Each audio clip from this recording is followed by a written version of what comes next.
Hey YouTube, this is Old School Ted 1 with this week's NXT review. And first off, anyone who looked for my preview video on Monday, I have to apologize. I've had some file issues, and I'm hoping to get this on shortly, followed by the Bryan Danielson review, which I will do almost immediately after this. Sorry about the inconvenience. But so we go to what we suddenly found out was the semifinal of NXT, and we have the introduction of the pros. We have then we have the four rookies come out and have a little tete-a-tete about who they should pick. And unlike previously, where they all kind of picked Heath Slater to go, they all picked each other. It's much better managed. And even though all the arrows might as well have been pointing to Heath Slater, it was sort of sad to see that instead they sort of made everyone pick everyone else. Just kind of, they're trying to keep everyone on the edge of their seat. At least they made that attempt, which I appreciate that in some small manner. So the first match of the night was a tag match, and on one side you had Christian and Heath Slater, on the other side you had R-Truth and David Otunga. And let it be said that R-Truth is so over right now. I must say his match on Raw was the best match I've seen R-Truth in, I think, ever, against Miz, and Miz also had a great match in that one. But anyway, so you had R-Truth come out with Otunga, who is called the Benny Hill of wrestling by Wade Barrett, which I kind of have to agree with his in-skills ability, if you will.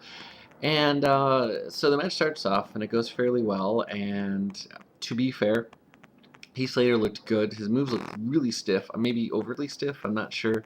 The drop kick to the sitting, I think it was Otunga in the corner, looked pretty harsh. The snap neckbreaker on Otunga looked really good. It's the same results you'd expect. You had Heath Slater, who's a decent wrestler, against David Otunga, who's not. He's much better on the mic, and even he's recognized that. In a little interview segment at the beginning, he recognized that. He said, put a mic in Justin Gabriel's hands, and he doesn't know what to do. To be fair, Otunga didn't try anything too difficult in this match, and nothing that really stood out is earth-shaking, if you will. And the match ends with a Heath Slater off the top rope with a crossbody that gets reversed, or the roll-through continues, and Otunga gets the win. And it was okay. I mean, on a scale of 1 to 10, I give this match probably 6.25 stars. Nothing super duper about it. Once again, when the pros get in the ring, the match definitely improves. Yeah. So we'll move on. The next segment was the one that everyone actually probably tuned in for NXT for, which was Cole calling out Daniel Bryan. He had his 4 security guards. Cole looked ready to poop himself the whole time. It was fairly interesting. Bryan talked him into getting security outside, started shaking his hand, called him the worst announcer. They made fun of him for how can he be a man if he can't even escape a handshake. It was good because this was everything this segment needed to be, hands down. This segment got across Cole as the heel. His slap at the end, running from Daniel Bryan. Bryan tried getting him down and at least tackling him. If not, I don't know if he landed a blow or not. Cole calling him a loser, saying that he tapped out, saying he claims to be a submissions expert. Cole did very well, and I'm not that big of a fan of Cole as an announcer, but as this character right now, he's not too bad. The follow-up was, as you know, Daniel Bryan's leaving, Miz was screaming at him because he called Miz the worst pro, which is definitely saying something. But it does play into that story arc that we will see Miz versus Danielson, which I've been really hoping for. And what happens is, as soon as Miz sticks his head out, and they call it a right hand, but it looked to me like a stiff elbow, like a really good hard Masawa-like elbow, just drilled him and dropped Miz pretty quick. They sort of brawled around. All the pros got up and generally stayed out of it.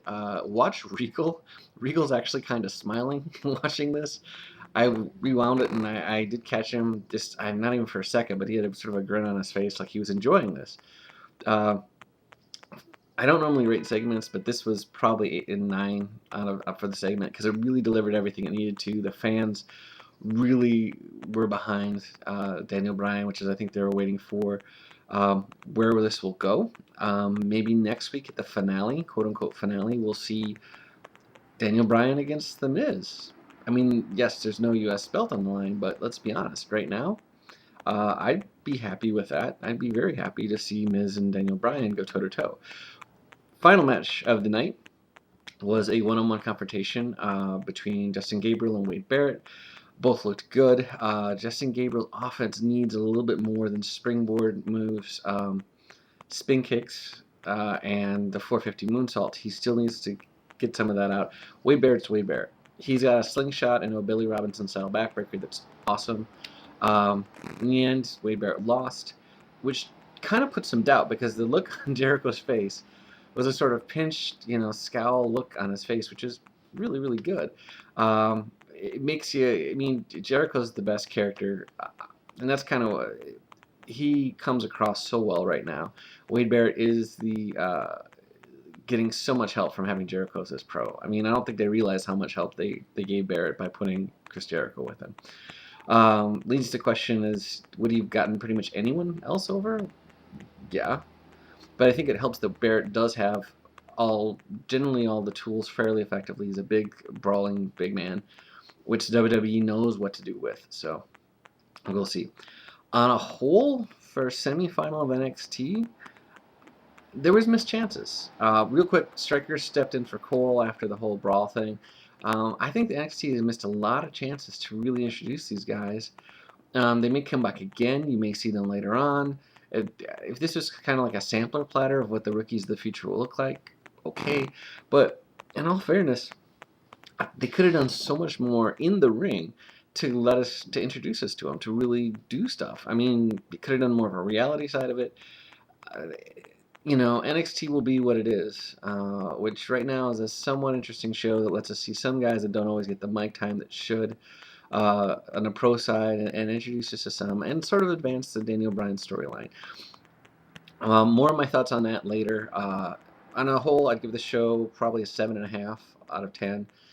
This wasn't as good. I mean, last week's was good. This continues that trend, and maybe we'll break an 8 next week, depending on how they do it. But until then, this is Old School Ted 1.